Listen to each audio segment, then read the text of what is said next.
तो दोस्तों बाबा the explainer हाजिर है और आज मैं एक्सप्लेन करूंगा हाल ही में रिलीज हुई एक मलयालम हॉरर फिल्म जिसका नाम है सुमति वलवु। और ये फिल्म रियल हादसों से इंस्पायर्ड है। सुमति वलवु नाम से सच में एक जगह है।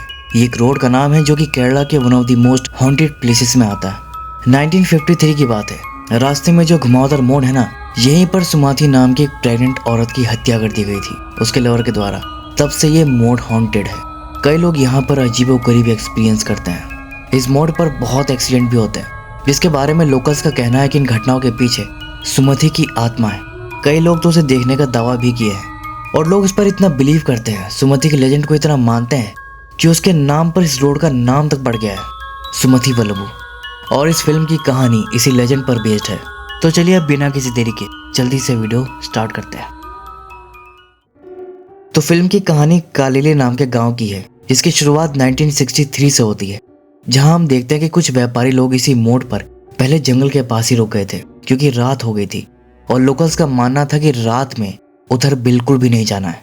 लेकिन एक बूढ़े व्यापारी का बेटा था ना, वो जिद कर रहा था। इसलिए उसके पिता अपने कुल देवता की पूजा करते हैं उनसे अनुमति लेने के लिए कि इस समय उन्हें सुमति मोड़ को पार करना चाहिए कि नहीं। काइंड ऑफ वो देवता से बात कर रहे थे और फिर वो बताते हैं कि कुल देवता ने हमें अनुमति नहीं दी है, उन्होंने मना कर दिया है।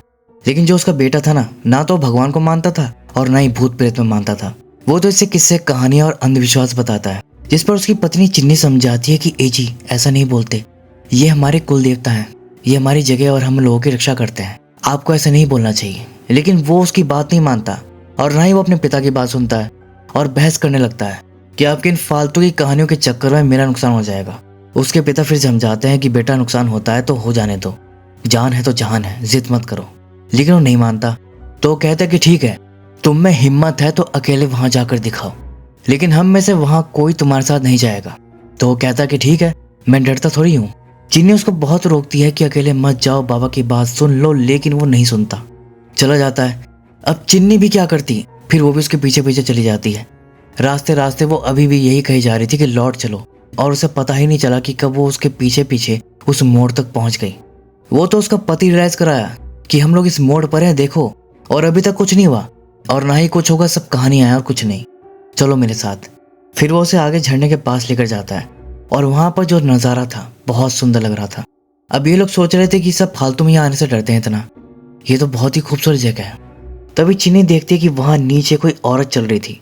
वो अपने पति को बताती है कि देखिए वहां कोई है, जिस पर वो कहता है अरे वाह, लगता है हमारे जैसे और भी बहादुर लोग हैं यहाँ पर। और मजाक में कहता है अरे सुनो, उधर मत जाओ, सब कहते हैं कि उधर भूत है, और हंसने लगता है। लेकिन जैसी वो औरत पलट कर देखती है ना, उसकी हंसी बंद हो जाती है क्योंकि वो सुमति ही थी जो कि चिन्नी का रूप ले रखी थी। फिर अगले ही पल उसकी आंखें एकदम से सफेद हो जाती हैं। अब इसके बाद इन दोनों का क्या होता है ये हमें दिखाई नहीं जाता और सीन यहीं पर कट हो जाता है। और अब कहानी यहाँ से सीधा 90s के दौर में शिफ्ट होती है। अब एग्जैक्ट ईयर क्या है ये तो मेंशन नहीं किया गया है, लेकिन सबके ड्रेसेस और वीसीआर कैसेट के चलन से प्रतीत होता है कि 1993 से 1996 के बीच का समय है। तो फिलहाल गांव में एक नए फॉरेस्ट ऑफिसर आते हैं, जिस पर गांव वाले कहते हैं कि सर आपका पनिशमेंट ट्रांसफर हुआ है क्या, क्योंकि यहाँ कोई अपनी मर्जी से तो नहीं आता। तो ऑफिसर कहता है कि क्यों, ऐसी क्या खराबी है इस जगह में। तो लोग बताते हैं कि सर आपको पता नहीं, ये जगह श्रापित है। फिर इसके बाद वो अपने चेक पोस्ट वाले ऑफिस पहुंचता है। तो वहां जो दो ऑफिसर पहले से थे उनसे पता चलता है कि यह चेक पोस्ट रात 8 बजे ही बंद कर दिया जाता है। वो पूछता है कि ऐसा क्यों। तो बताते हैं कि सर इस चेक पोस्ट से 1.5 किलोमीटर आगे एक मोड़ है, उसे सुमति मोड़ कहते हैं। सबका मानना है कि वो जगह श्रापित है, वहां सुमति की आत्मा घूमती है, रात में कोई उधर से नहीं गुजरता, इसलिए चेक पोस्ट 8 बजे ही बंद कर दिया जाता है। फिर सुबह 6 बजे ही खुलता है। जिस पर ऑफिसर कहता है कि तुम लोग भी गाँव वालों की कहानी में मानते हो। तो लोग बताते हैं कि सर ये मनगढ़ंत कहानी नहीं है, उस रोड पर बहुत सारे हादसे हुए हैं, कुछ लोग ने तो सुमति को देखा भी है, यहाँ तक कि ब्रिटिशर्स भी उस रास्ते को रात में पार नहीं कर पाए थे। हमें भी यहाँ आए 1.5 साल हो गया है, यहाँ कुछ तो महसूस किया है सर। वैसे आप अभी नए आए हैं ना, कुछ टाइम बाद आपको भी इन बातों पर यकीन हो जाएगा। देन इसके बाद हम फिल्म के मेन कैरेक्टर को देखते हैं जिसका नाम है अप्पू। अब अप्पू यहाँ पर 3-4 दोस्तों के साथ एक वीसीआर कैसेट की दुकान चलाता है। अप्पू वैसे तो किसी से डरता वरता नहीं है, लेकिन भूत प्रेत से बहुत डरता है, खासकर सुमति से। हालांकि गांव में सुमति से सभी डरते हैं, लेकिन जितना वो डरता है इतना कोई नहीं डरता। मतलब सुमति का नाम सुन के ही वो कांप जाता है। कई बार तो उसकी भांजी अल्ली ही उसकी मौज लेने के लिए सुमति का नाम लेकर उसे डरा देती है।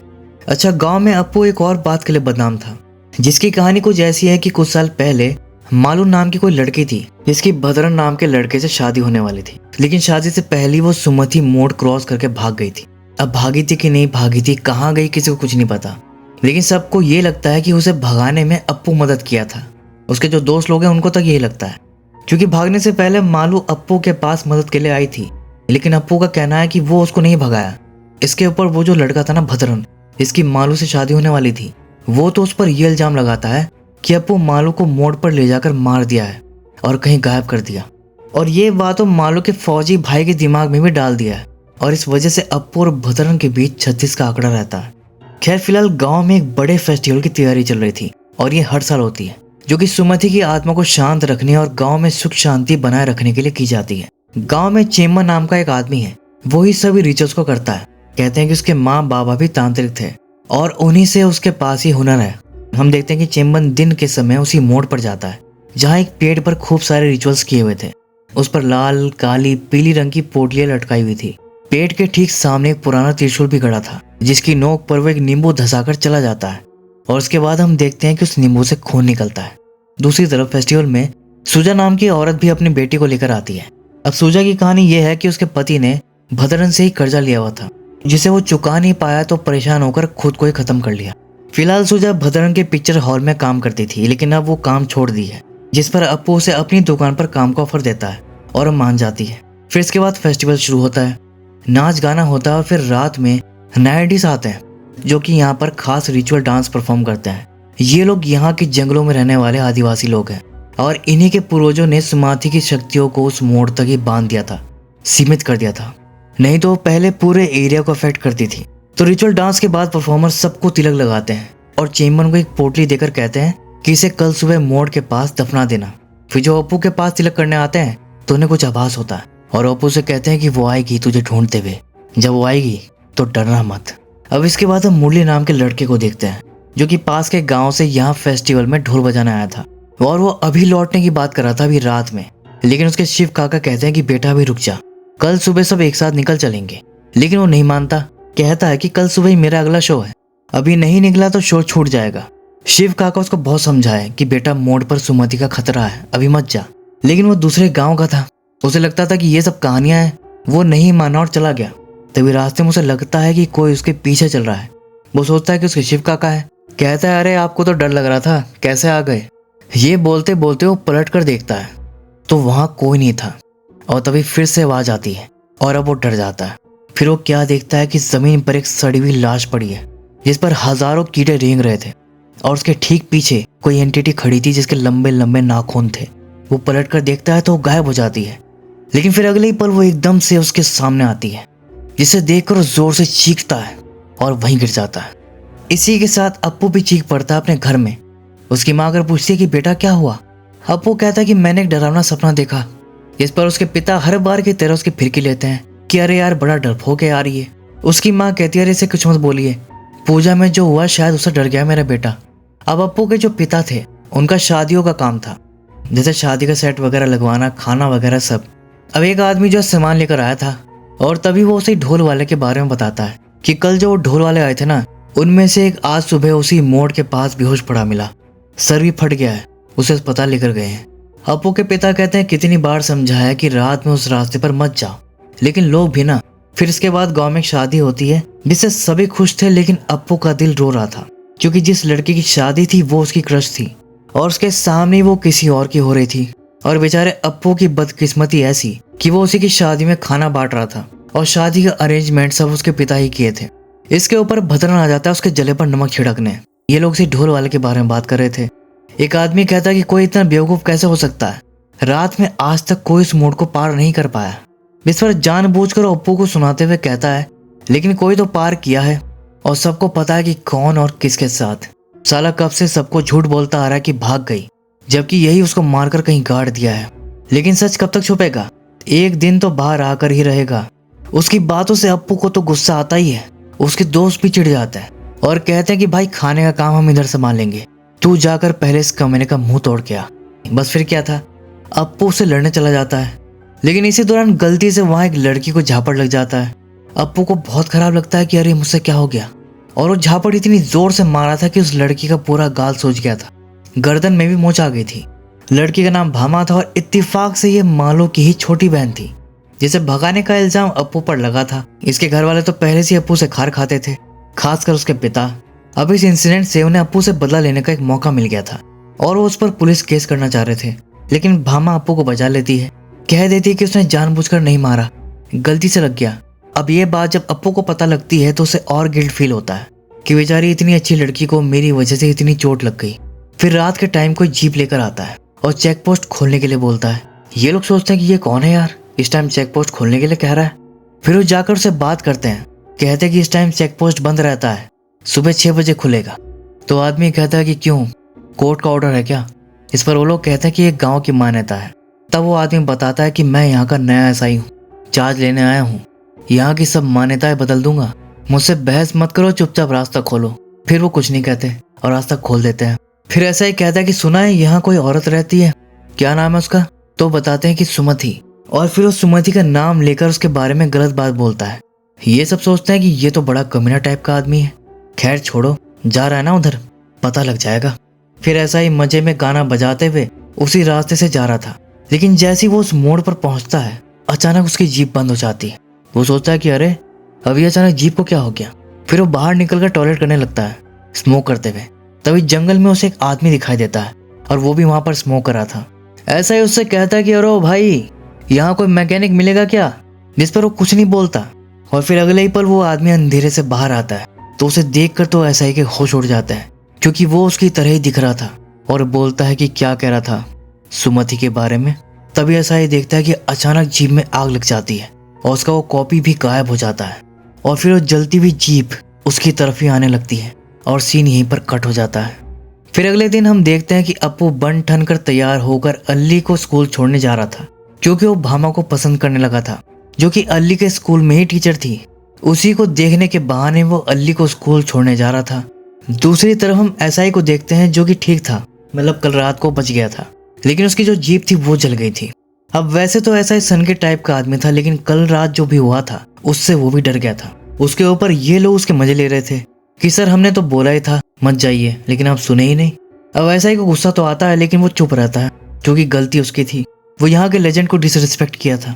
अब चेमन को भी ये पता लग गया था, तो वो भी उसका मजाक बनाने आता है, क्योंकि जो इनकी मान्यता का मजाक बनाएगा ये उनका मजाक बनाएंगे। इसी बीच अप्पू अल्ली को लेकर वहां से गुजर रहा था, तो उसे देखकर चेमन कहने लगता है कि अरे देखो देखो, कल एक और बेवकूफ को सुमति ने मजा चखा दिया। और इसी से थोड़ी देर के लिए अप्पू डिस्ट्रैक्ट हो जाता है, जिससे वो एसआई से ही टकराने वाला था। और एसआई तो पहले से तपा हुआ था, तो उसे गाली देकर बोलता है कि दिखता नहीं क्या तुझे? तो अप्पू कहता तमीज से बात कर, बच्ची बैठी है पीछे। अब मामले की गंभीरता को देख दूसरा ऑफिसर बीच बचाव करता है, कहता है अरे कैसे बात कर रहा है, ये नए साहब है हमारे, साहब छोड़ दीजिए, हमारे गाँव का ही लड़का है। और अप्पू को वहां से भेज देता है कि तुम जाओ। लेकिन ऐसा ही मन में सोच लिया था कि इस लड़के को सबक जरूर सिखाऊंगा।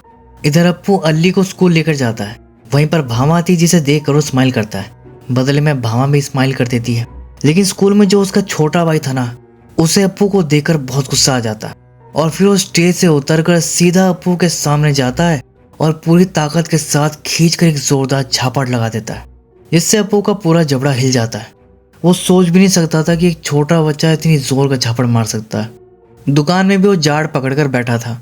जब उसके साथ के लोग पूछते हैं तो शर्म के मारे वो कुछ नहीं बताता, लेकिन तभी स्कूल की एक टीचर आती है जो कि इनकी रेगुलर कस्टमर थी। वो बता देती है कि क्या हुआ है, और ये भी कि भामा बाहर अप्पू का वेट कर रही है, वो सॉरी कहने आई है। फिर अप्पू भामा से मिलने जाता है। सबसे पहले तो उस दिन के लिए वही सॉरी बोलता है। भामा कहती है कि कोई बात नहीं, इट्स ओके।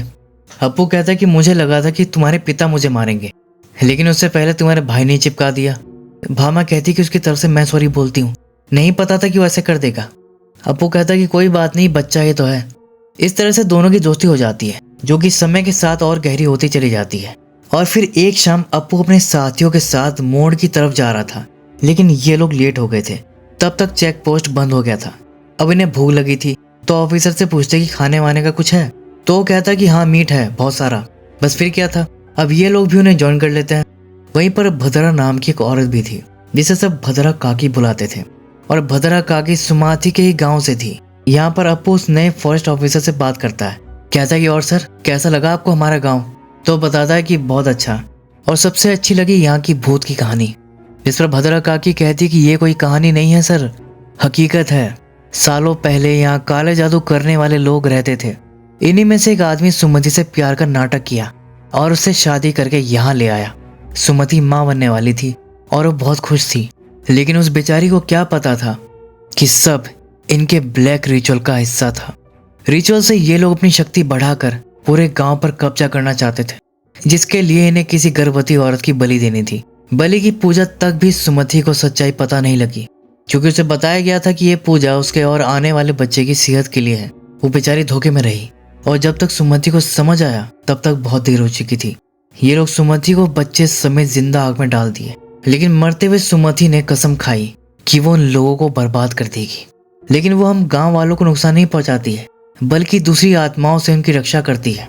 यानी काकी का ये कहना था कि सुमति एक गार्डियन स्पिरिट है। और फिर वो अप्पू से कहती कि तुम्हारा उस मोड़ से कोई संबंध है, तुम पर कोई मुसीबत आने वाली है, पूरा गांव तुम्हारे खिलाफ होगा। ये सुन अप्पू डर जाता है कि काकी ऐसा क्यों बोल रही है, क्या होने वाला है भाई। और फिर इसके बाद ही महेश की एंट्री होती है, मालू के फौजी भाई की, जो कि 1 महीने की छुट्टी लेकर आया था। और अप्पू से साफ बोलता है कि यहाँ मैं यही पता लगाने आया हूँ कि मेरी बहन के साथ क्या हुआ था, और सच का पता मैं लगा कर रहूँगा। फिर वो उसी एसआई से मिल जाता है, उससे दोस्ती वगैरह कर लेता है और फिर उसकी बहन के केस को देखने के लिए बोलता है। जब एसआई को पता लगता है कि इसमें अप्पू भी इन्वॉल्व है, तब तो उसका इस केस में पर्सनल इंटरेस्ट बन जाता है। दूसरी तरफ वो जो टीचर थी ना, जो इनके यहाँ कैसेट लेने आती थी, उसको बच्चा होने वाला था, लेकिन डिलीवरी में परेशानी आ रही थी। भद्रा काकी का कहना था कि हालत बहुत नाजुक है, मैं बच्चे या माँ दोनों में से एक को ही बचा सकती हूँ। अगर दोनों को बचाना है तो अस्पताल लेकर जाना पड़ेगा, लेकिन इसके लिए इन्हें मोड़ पार करना पड़ता, वो भी इस वक्त रात में। लेकिन सिचुएशन ऐसी थी कि सब रिस्क लेने को तैयार थे, कहते कि जो होगा देखा जाएगा। यहाँ तक कि अप्पू भी यहाँ पर हिम्मत दिखाता है, जो सबसे ज्यादा डरता था। फिर सब बिना किसी देरी के तुरंत टीचर को लेकर वैन में निकल जाते हैं। लेकिन मोड़ वाले रास्ते पर पहुंचते ही अचानक रास्ते में पेड़ गिर जाता है। चीमन कहता है कि सुमति ने पेड़ गिरा दिया, वो मैं जाने नहीं देगी। लेकिन ये लोग भी कहाँ रुकने वाले थे, सब बाहर निकलकर पेड़ हटाने में लग जाते हैं। अंदर वैन में टीचर दर्द के मारे चिल्ला रही थी, इधर ये सब पेड़ हटाने में लगे थे, लेकिन पेड़ बहुत भारी था, सारे मिलकर भी उसे हिला तक नहीं पा रहे थे।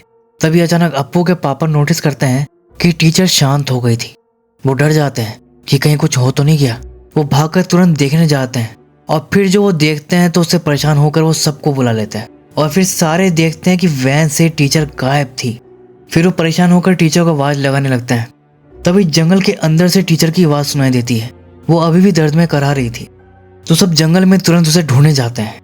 इसी बीच चेमन को कोई पीछे से कुछ फेंक कर मारता है। चेमन पलट कर देखता है तो वहां कोई नहीं था और उसकी बैग पर लगने वाली चीज वही पोटली थी जिसे उस नायडीज के कहने पर वो दफना दिया था। लेकिन इसे बाहर देख वो चौंक जाता है। इधर जंगल में सब टीचर को ढूंढ रहे थे, लेकिन टीचर के कराने की आवाज हर तरफ से आ रही थी, जिससे वो लोग कंफ्यूज हो जाते हैं कि किस डायरेक्शन में ढूंढे। तो क्या करते हैं कि डिवाइड होकर अलग अलग डायरेक्शन में चले जाते हैं। इसी दौरान एक झरने के पास जाता है तो टीचर ऊपर खड़ी थी और उसके देखते ही देखते वो नीचे कूद जाती है। दूसरी तरफ अप्पू के पापा को भी कोई अंधेरे में खड़ा दिखाई देता है। उन्हें लगता है कि वो टीचर है तो वो देखने जाते हैं, लेकिन पास जाकर वो क्या देखते हैं कि टीचर का तो सर ही नहीं था। ये देख वो डर के मारे पीछे गिर जाते हैं और फिर देखते हैं कि सर तो जमीन पर रखा था जो उन्हें ही घूर रहा था। ये देख तो उनकी हालत खराब हो जाती है। तभी सामने पूरी धुंध छा जाती है। इसके छटते ही सब गायब हो जाता है। उनके साथ का बंदा भी ये देख लिया था और उन्हें उठाकर वहां से निकलने लगता है कि चाचा चलो यहाँ से जल्दी। फिर ये बाकी सबको ढूंढने लगते हैं और इधर अप्पू अकेला था। तभी उसे भी टीचर दिखाई देती है, जो कि एक नुकीली लकड़ी से उसके सामने ही अपना पेट चीरती है और फिर अपने बच्चे को निकाल कर उसे हवा में लटका देती है। तभी अप्पू को खोजते हुए सब यहीं आ जाते हैं। अप्पू तो डर के मारे बड़बड़ाने लगता है, वो टीचर, लेकिन अब वहां पर कोई नहीं था। तब चेमन बताता है कि यह सब सुमति का माया जाल है, चलो यहाँ से सब तुरंत निकलो। और तभी इस बार उन्हें बच्चे की रोने की आवाज आती है, जो कि वैन की तरफ से आ रही थी। तो सब तुरंत वैन में देखने जाते हैं तो टीचर यहीं पर थी और शुरू से ही वो यहीं पर थी, कहीं गायब नहीं हुई थी। अब तक सुमति इनको भ्रमित कर रही थी। टीचर अब तक तो बच्चे को जन्म भी दे चुकी थी और ये एक तरह का मिरेकल जैसा था कि माँ और बच्चे दोनों ठीक थे, उन्हें कुछ नहीं हुआ था। सुबह होते ही माँ और बच्चे दोनों को तुरंत हॉस्पिटल पहुंचा दिया जाता है। हॉस्पिटल में फिर अप्पू की माँ भी जाती है उसे देखने। और फिर वो पूछती है कि क्या तुम्हें याद है कि वहाँ क्या हुआ था। तो टीचर बताती है कि मुझे ठीक से याद नहीं, लेकिन वहाँ पर एक औरत को देखा था। वैसे टीचर और बच्चा तो ठीक थे, लेकिन बाकी सबके साथ जो घटा था उसने सबकी हालत खराब कर दी थी। डर के मारे सबका बुरा हाल था, सबको हाई फीवर हो गया था। दूसरी तरफ महेश और एसआई मिलकर जंगल में एक जंगली सुअर का शिकार करते हैं और फिर पार्टी वार्टी करते हैं। इसी दौरान एसआई महेश को बताता है कि मैंने तेरी बहन की फाइल स्टडी की और जितना मैं समझाऊं तेरी बहन जिंदा नहीं है।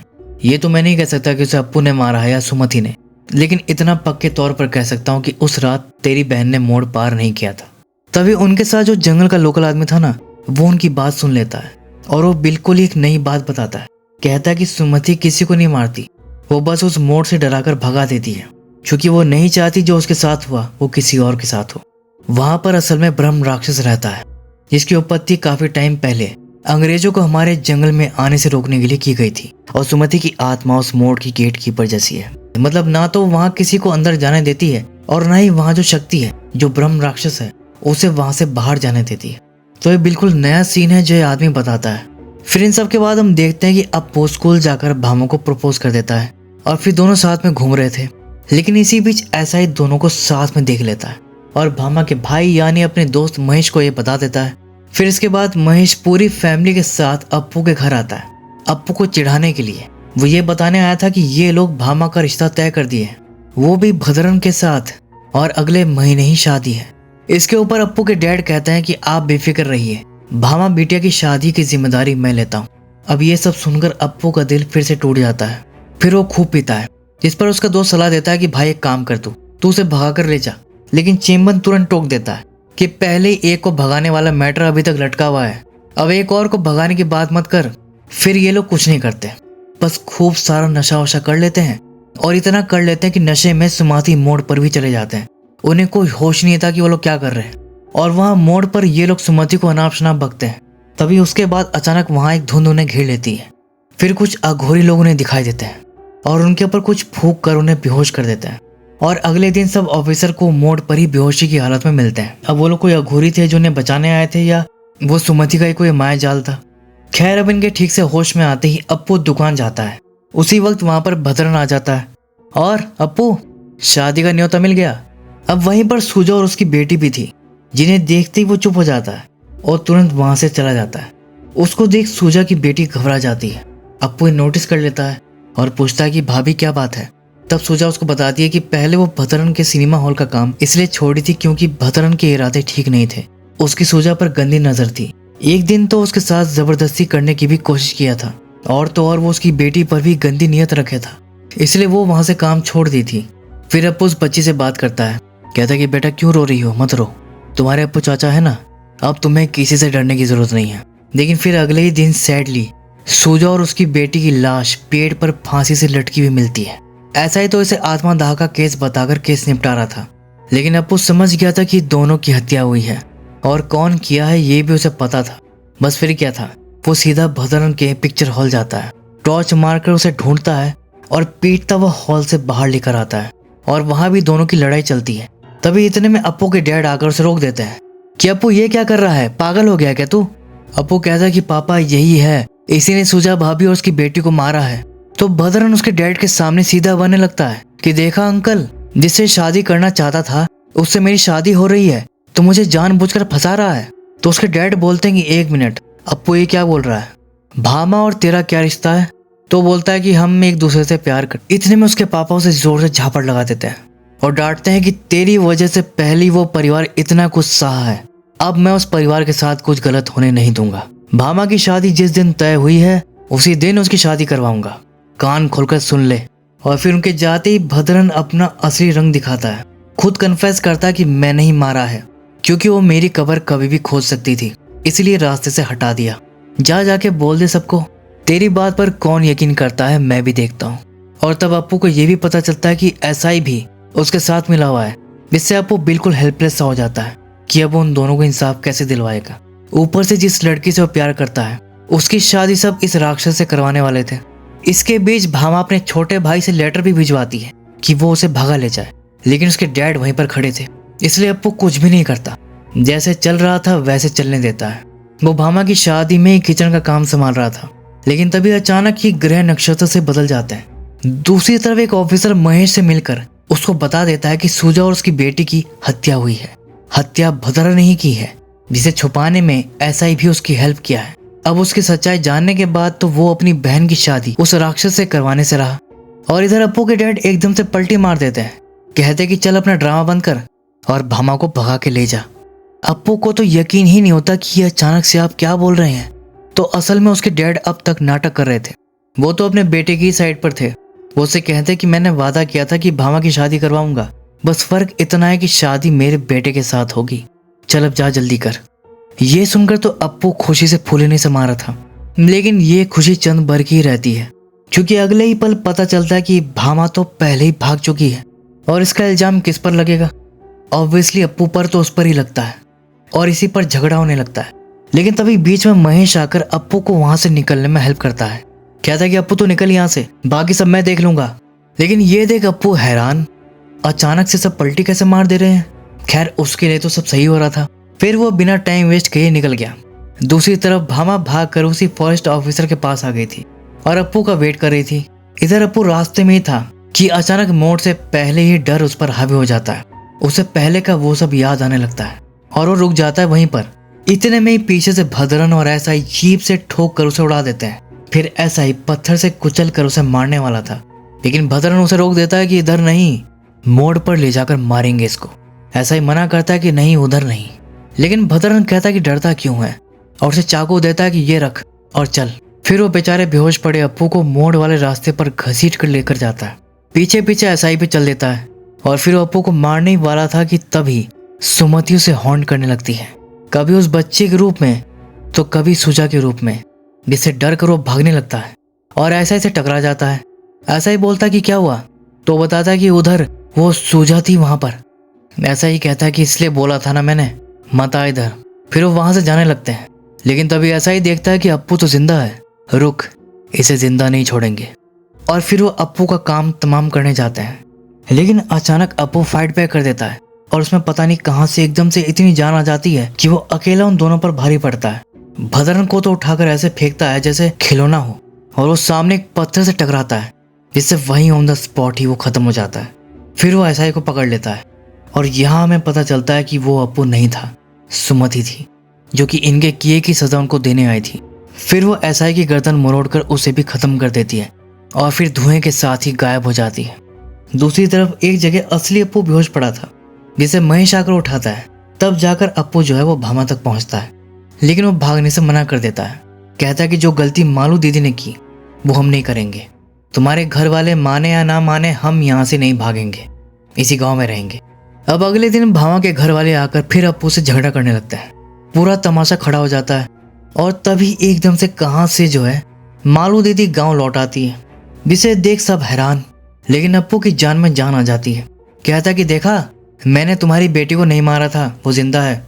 और फिर ये पता चलता है कि जिसके साथ ये भागी थी ना, वो यही फॉरेस्ट ऑफिसर था, जिसे सब पता था पहले से और अब तक अनजान बनने का नाटक कर रहा था। अब वो सामने आकर सबसे माफी मांग लेता है। और मालू के घर वाले क्या करते, उनकी बेटी जिंदा है यही सोचकर उन्हें कुछ नहीं कहते, उन्हें माफ कर देते हैं। फिर इन सब के बाद अप्पू मालू के पति से कहता है कि जब आपको सब पता था तो कम से कम मेरा केस तो क्लियर कर देते। लेकिन वो कहता है कि मुझे लगा कि तुम्हें पता है और तुम ही नाटक कर रहे हो। अप्पू कहता है कि मतलब? तो कहता है कि बनो मत, मैंने तुम्हें देखा था जब तुम मोड़ पर मालू को छोड़ने आए थे, लेकिन असल में वो अप्पू था ही नहीं, वो सुमति थी जो मालू की हेल्प की थी। नहीं तो अप्पू तो इतना डरपोक था, वो वहां कैसे जाता। फिर वो महेश से मिलता है, जो कहता है भाई पिछली बातों को भूल जा। अप्पू कहता है कि हाँ भाई, कल रात तुम्ही ने तो मुझे उस मोड़ पर बचाया था। महेश कहता कि मैंने? अरे भाई मैं फौज में जरूर हूँ, लेकिन इतनी हिम्मत मुझ में नहीं है जो रात को मोड़ पर चला जाऊं। तुम्हें कोई वहम हुआ होगा। और तब अप्पू को समझ में आता है कि वो महेश नहीं, सुमति ही थी। और इसी के साथ ही फिल्म यहीं पर दी एंड हो जाती है। तो फिल्म में सुमति की स्पिरिट को वेंचफुल ना दिखाकर उसे गार्जियन स्पिरिट के तौर पर दिखाया है, जो अच्छे लोगों की मदद करती है, उन्हें बचाती है, लेकिन बुरे लोगों को सजा भी देती है, वो भी सजाए मौत। और अब इन सब से हम अंदाजा लगा सकते हैं कि स्टार्टिंग में चिन्नी और उसके पति के साथ सुमति ने क्या किया होगा। वो बस उन्हें डराकर भगा दी होगी। फिल्म में कई बातें रह गई, जैसे ब्रह्म राक्षस वाला सीन क्या है, तो वो शायद इसके सेकंड पार्ट में देखने को मिलेगा, जो कि असल में एक प्रीक्वल होगा। और अब बात करते हैं रियल फैक्ट्स के बारे में, जो कि फिल्म से ज़्यादा डरावने हैं। मैंने रिसर्च किया तो पता चला कि वहाँ पर आज भी रात के समय इस रोड पर जाने से स्ट्रिक्टली मना किया जाता है। वैसे कोई बैन नहीं लगाया है, लेकिन फिर भी मना किया जाता है, खासकर सोलो ट्रैवलर या सोलो बाइकर। और ये लोग खासकर कुछ ना कुछ भूतिया एक्सपीरियंस किए हैं, जैसे बिना वजह अचानक से टायर फट जाना, बैक पर ऐसा फील होना जैसे कोई धक्का मारा है। और भी कई सारी कहानियां हैं जो मैंने नेट पर पढ़ी हैं, लेकिन क्या सच है क्या झूठ है अब ये कौन बताए। बाकी अगर कोई उधर साइड से है या कभी उस रोड पर गया हो या कुछ एक्सपीरियंस किया हो तो ज़रूर शेयर करिएगा। मैं मिलता हूँ आपको अगली वीडियो में, तब तक के लिए take care and keep watching.